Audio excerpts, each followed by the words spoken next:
Homem segundo o coração de Deus. No poder, nas riquezas e nas honras mundanas existem perigos que ameaçam o coração. O sucesso e as honras do mundo enfraqueceram tanto o caráter de Davi, que ele foi vencido pelo tentador. Qual foi a decisão que ele tomou? Ele quis aumentar o seu exército para expandir seu território.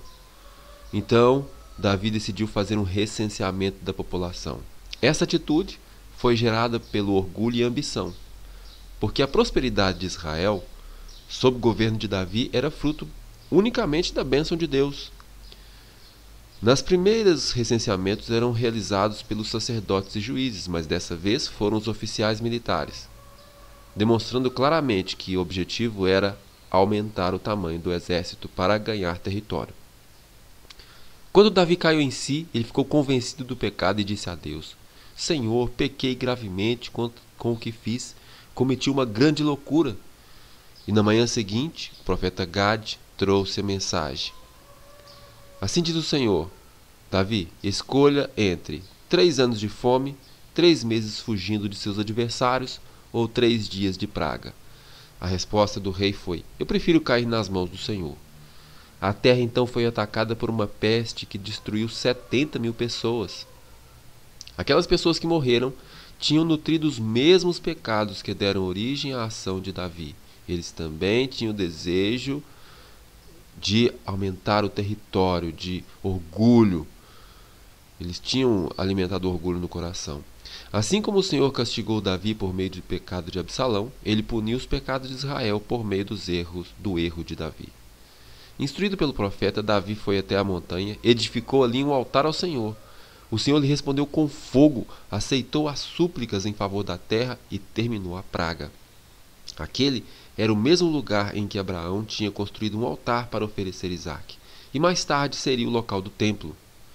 Algum tempo depois, a fraqueza, a idade, somadas ao desejo de ficar sozinho, impediram o rei Davi de enxergar uma nova rebelião que surgiu à sombra do trono.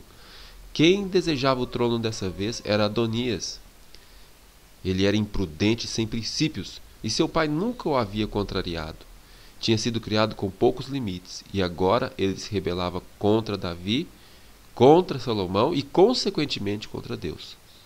Os planos de Adonias foram frustrados. Davi logo abdicou em favor de Salomão. Salomão foi ungido e proclamado rei imediatamente. E assim a conspiração foi reprimida. Adonias até foi poupado por alguns anos, mas depois da morte de Davi, ele sofreu a pena por seu crime. Então aí, o castigo quadruplicado, aconteceu, demonstrando a aversão de Deus pelo pecado de seu pai Davi.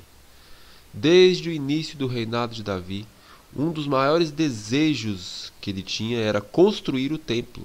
E ele providenciou então, desde o início, grande quantidade de materiais valiosos e deu instruções detalhadas a Salomão para a construção. Davi tinha um profundo interesse nisso, e ele compôs hinos majestosos que no futuro ecoariam pelos pátios da casa de Deus. O coração de Davi se alegrava no Senhor. Então, as pessoas de condições também ofertaram, tirando dos seus bens, levando a tesouraria do rei. Foi Deus que fez essa motivação para o povo ser generoso. Se o amor não tivesse atuado no coração das pessoas, o templo jamais teria sido construído. E atenção, por que Davi foi um homem segundo o coração de Deus? A queda de Davi foi grande, mas o seu arrependimento foi profundo. Esse é o segredo. Ele arrependeu-se verdadeiramente. Os salmos de Davi vão desde as profundezas da culpa até a mais exaltada comunhão com Deus. A sua história declara que o pecado traz vergonha, mas o amor de Deus alcança os pecadores.